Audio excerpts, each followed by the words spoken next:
Адвокате, имаме сериозен проблем. Мамо, спри за Бога! Всички видяха. Само спри. Къде ме водиш? После ще те потърся.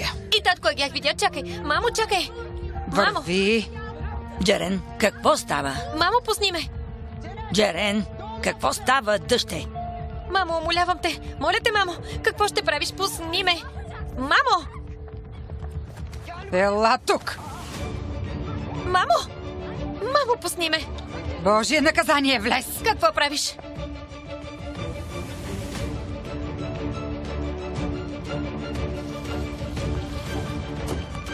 Сехер, отвори! Сехер!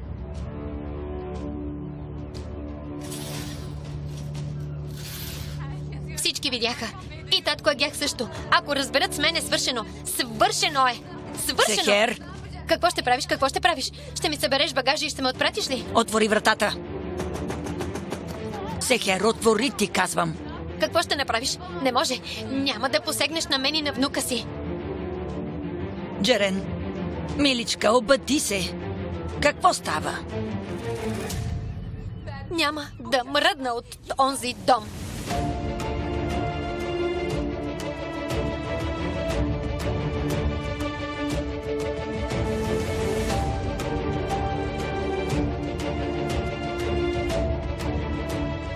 Мамо? Отвори вратата! Не, мамо. Не, мамо, не. Сехер, отвори! Не. Не. Не. Не. Помниш ли? Закълни се. Не. Поиска от мен да разделя децата си. От сега нататък нямаш 3 деца. Имаш само 2. Поиска да жертвам живота си. Закълни се. Помниш ли? Сега ти ще се закълнеш. Ще се разкаеш за всичко, което си причинила на нещастното момче. Ще се закълнеш в името на твоето невинно дете. И ще поискаш Всевишния да ти прости. Не искам, не. Сядай! Не, мамо, не искам. Виж, скъпи, не знаем какво става, да не се бъркаме на хората. Ще им дам аз на тях, да се оправят без да ни подлодяват. Боже мой! Явно е между двете, не е редно да се месим. Дъщеря и носи детето на племеника ми. Ще й искам сметка. Джерен, дъще, обади се. Джерен, Закълни се, защото всички други думи са безсилни. Джерен, Закълни се, закълни се. добре ли си, Джерен? Нищо друго вече не мога да ти направя, защото носиш дете, закълни се! Не мога. Не мога. Не мога, мамо. Не мога. Не мога. Не мога. Закълни се, дъще, не може така. Ще се закълнеш пред Бог. Кажи повече, няма да лъжа. Няма да изричам лъжи. Нито заради мъжа ми, нито заради проклетия Дженк. Ще се закълнеш. Ще се закълнеш. Не мога. Не искам. Вие искате да ме убиете ли? Отвори, ти казвам. Ще ме накарате да я счупя. Отвори, ти казвам.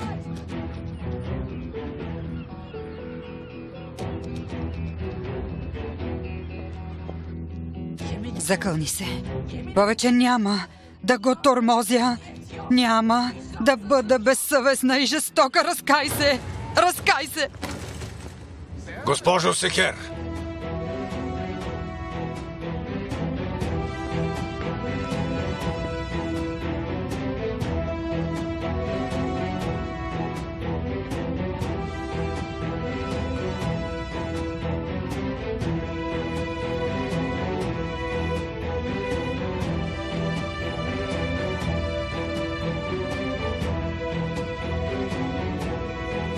Дъще. Рожбо.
Не плачи, дъще.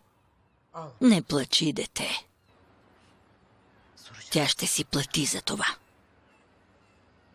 Ще си плати за всяка една сълза, която те накара да пролееш.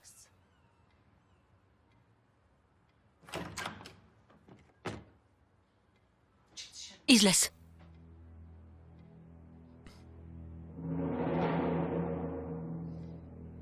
Ами, докторът...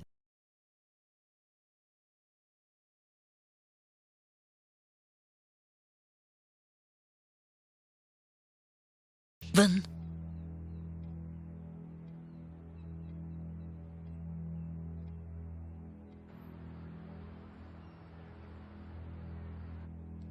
Пред вратата съм.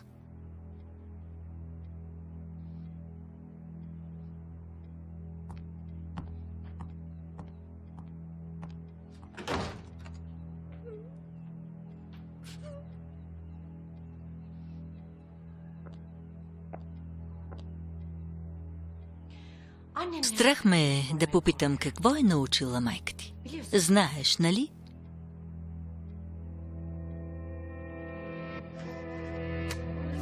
Какво научи майка ти? Божия напъст. Какво научи?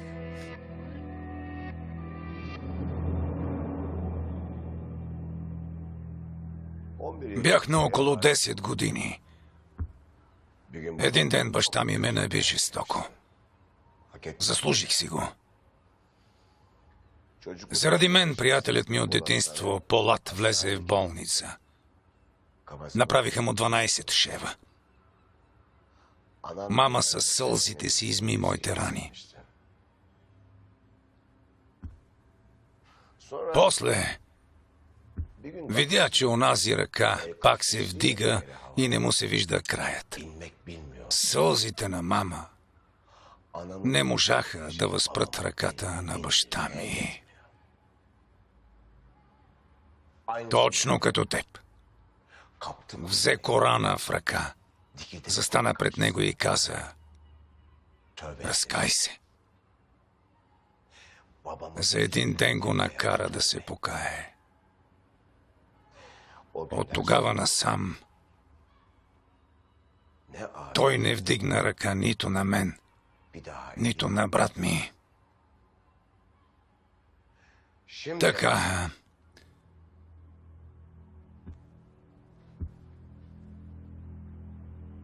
Ти, госпожо Сехер, защо влачиш бременната си дъщеря и я караш да се разкаива? Защо?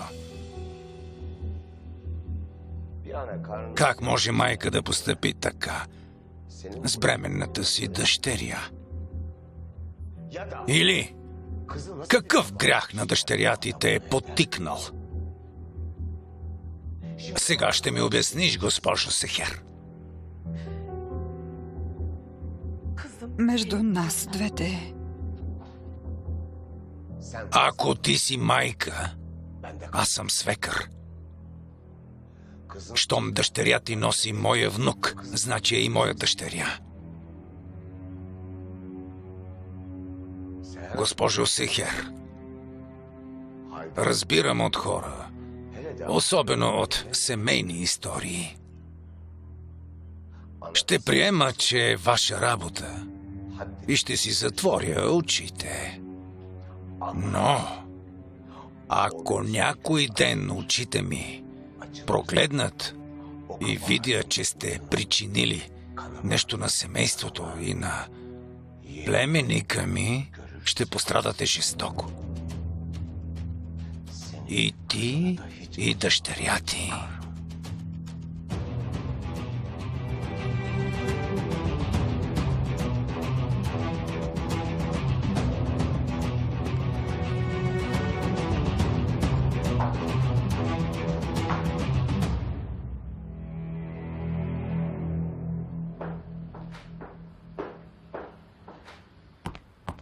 Идваш тук най-безсрамно.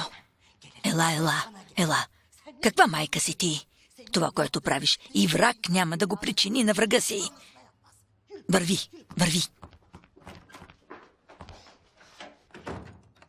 Бъди благодарна, че според доктора всичко е наред.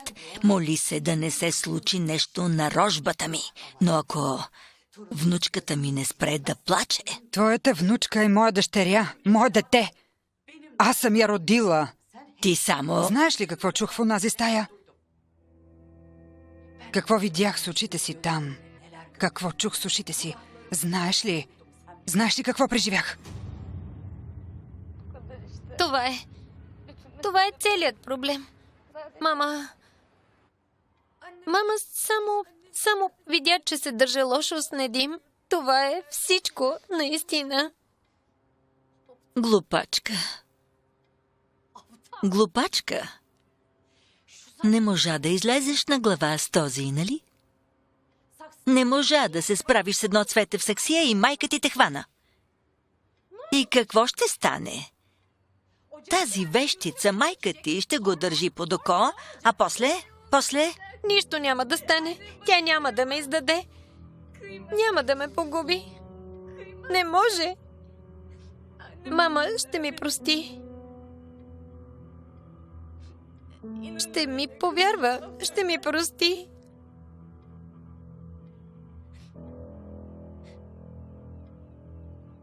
И ти си майка. Нали? А? Майките не правят ли така?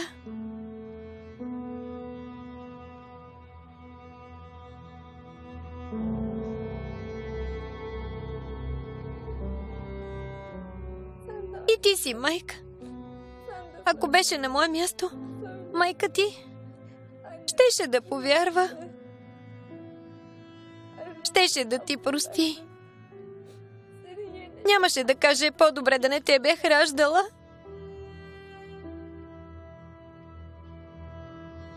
Спокойно. Мама ще ми прости. Спокойно ли? Спокойно.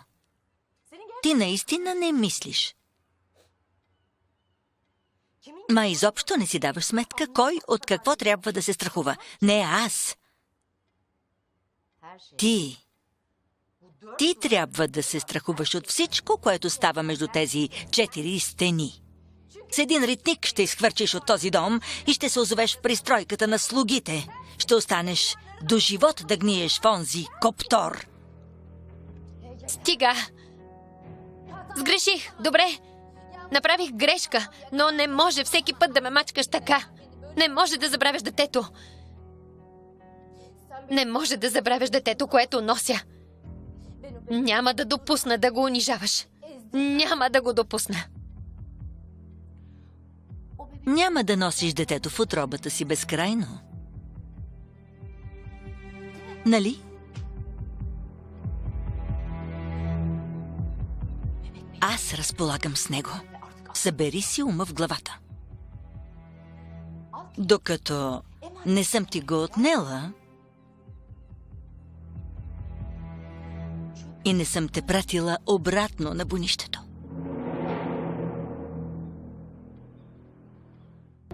Какво стана? Замлъкна? Езика ли си глътна, госпожо Нариман? Казах ти. Нищо не знам. Какво искаш? Познавам, когато извърташ очи. Тогава знаеш и как гледам право в очите. Само да посмееш пак да нараниш внучката ми. Родната си дъщеря. Ще я нараня. Ако пак я видя да се държи така. Ако пак спомене името на Джен Карачай. Ако пак ме накара да я подозирам лошо и се пише "Дръпни се от тук". Махай се!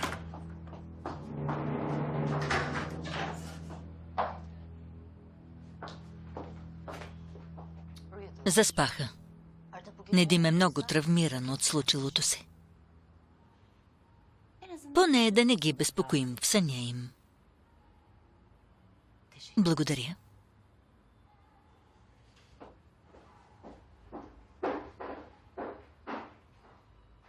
Все пак ще погледна. Ако пак чуя леконравната ти внучка или жалката ти снаха да споменат името на сина ми, ще изтръгна това дете от утробата и ще изхвърля всички ви като торба с буклук.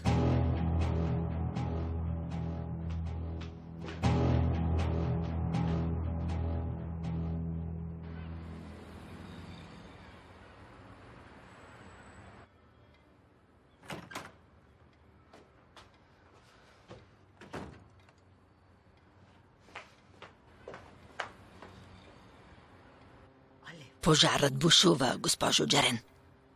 Или ще запушиш уши за думите ми и ще изгориш.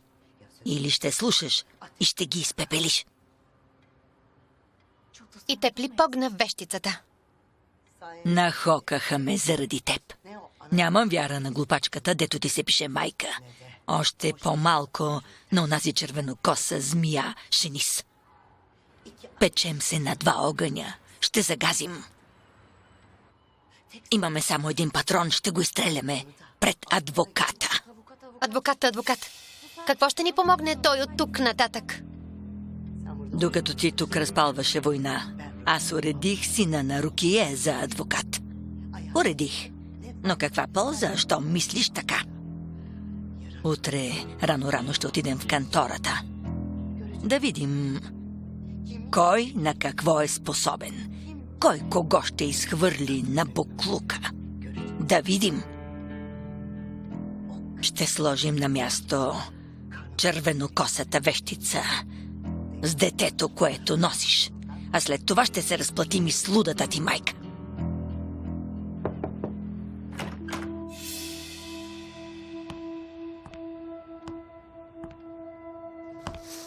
Предписаните лекарства. Пратка от аптеката. Донесох ги.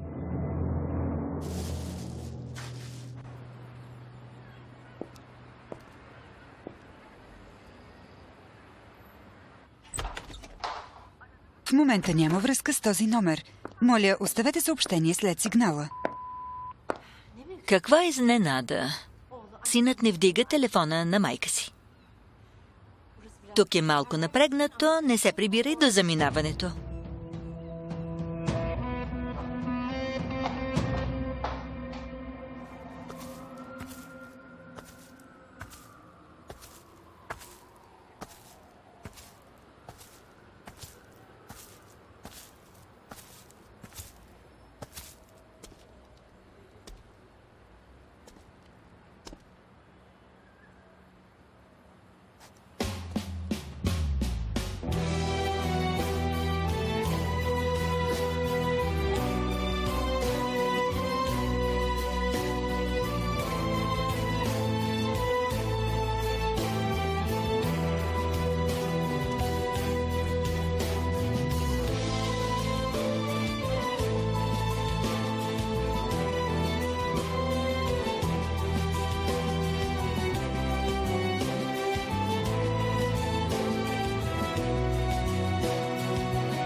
Добро. Какво?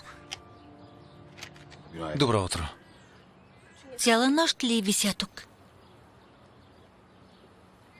Кафе?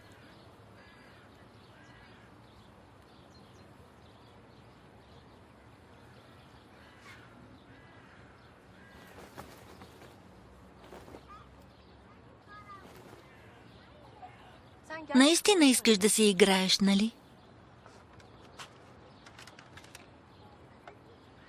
Добре тогава. Добре. Значи си в играта. Да.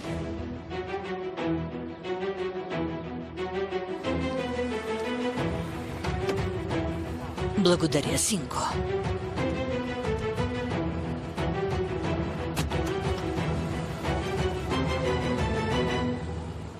Малко остана. Ще влезем със свити сърца през тази врата. Но ще излезем с ликуващи сърца. Да вземем на наша страна правосъдието Да видиш какво ще й се случи на онази вещица.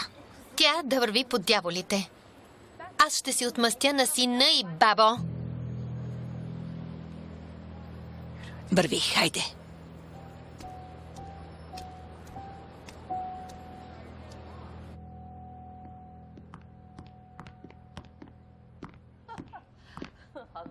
Работата на адвокатите е трудна. Здравейте, добре дошли. Добре дошли.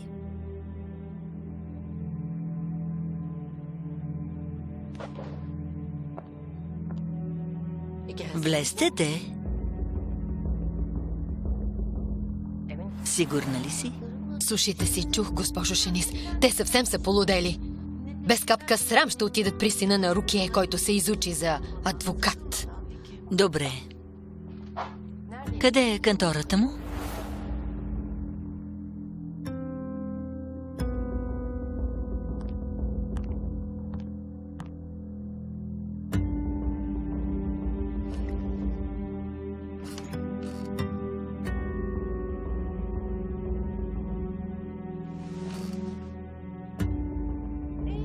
Докъде бяхме стигнали?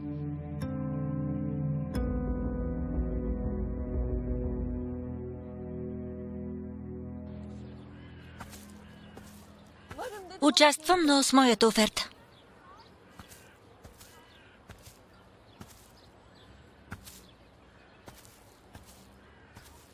Какво стана? Уплаши се да не те разкрият ли?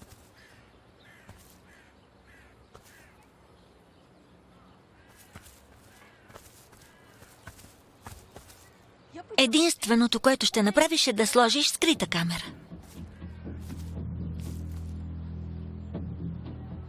Но къде от теб кураж? Тази глупост беше поредното ти шоу. Направих разумно предложение и какво? Шоуто свърши.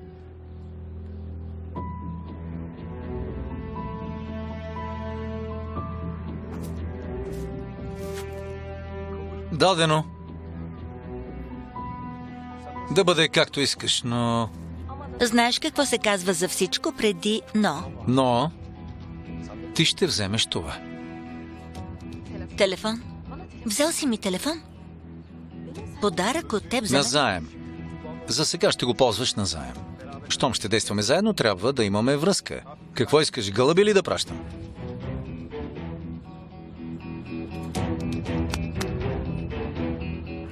Назаем. Не за да чувам гласа ти.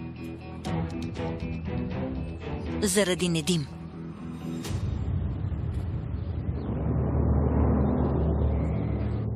Настойници са господин Агях и госпожа Шенис. Нямате права по силата на брак, сключен с тяхно решение. Те принадлежат на детето, което... Бременна е за това. Госпожо Нериман, ще се погрижа за Джерен, а вие вървете да пиете чай с сина на съседката. Моля, седнете. Глупачка! Глупачка! Малката ми сладка хитруша. Много знае, но не знае с кого си има работа. Разбра, че не трябва да играеш игрички зад гърба на Шенис Карачай, нали? Аз знам всичко. Знам, че сте заграбили богатството на Недим. Без него не струвате 5 пари.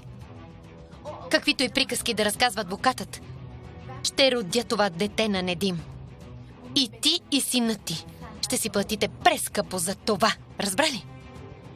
Остави приказките на адвоката, ти гледай себе си. Защото аз пиша приказката и тя свършва, когато родиш.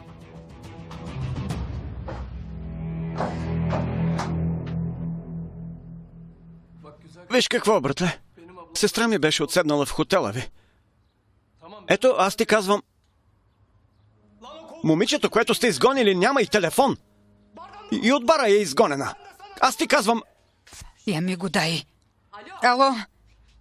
Синко, аз съм майката на тази, която сте изгонили. Сега, след като и ти си син на майка си, трябва да ми обясниш, ясно? Къде и кого да попитам, за да я открия? Мамо, Карачай. Хората на Карачай, така ли?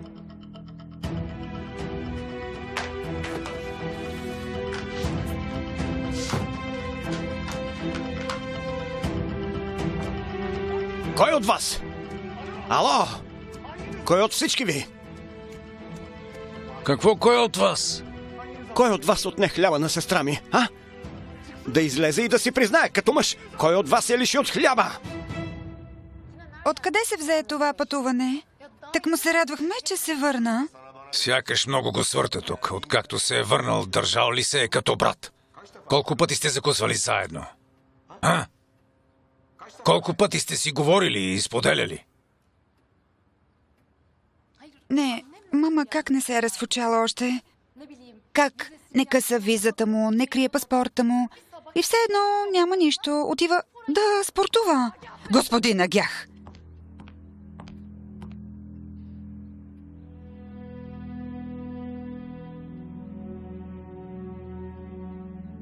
Виждаш ли този хляб? Затова дойдохме при теб, в дома ти. Не знаех вашите сметки, не знаех вашите уговорки. Мислех, че идваме, за да си вадим хляба. На същият хляб. Някои, като теб, имат всякакви видове на трапезата си. Не завиждам Бог да го умножи на всеки залъка му. Но някои си вадят хляба с пот на челото. Както се опитва дъщеря ми. Пратих я да се изучи, за да има професия и работа. Стана сестра, но после сама се провали и не може да упражнява професията си. Остана и само дарбата от Бога. Остана и гласът. Любовта и към песните. И това ли да не прави? Много ли иска детето ми? И песните или не ти харесаха? Заради една нейна грешка. Трябва ли да й отнемеш и залъка на същия и хляб, за който работи? Какво дрънкаш, жено? Не те ли е срам да прикриваш безсрамната си дъщеря с благата на Бог? Човекът, който пречи на само момиче да си вади честно хляба, няма да ме накара да се срамувам.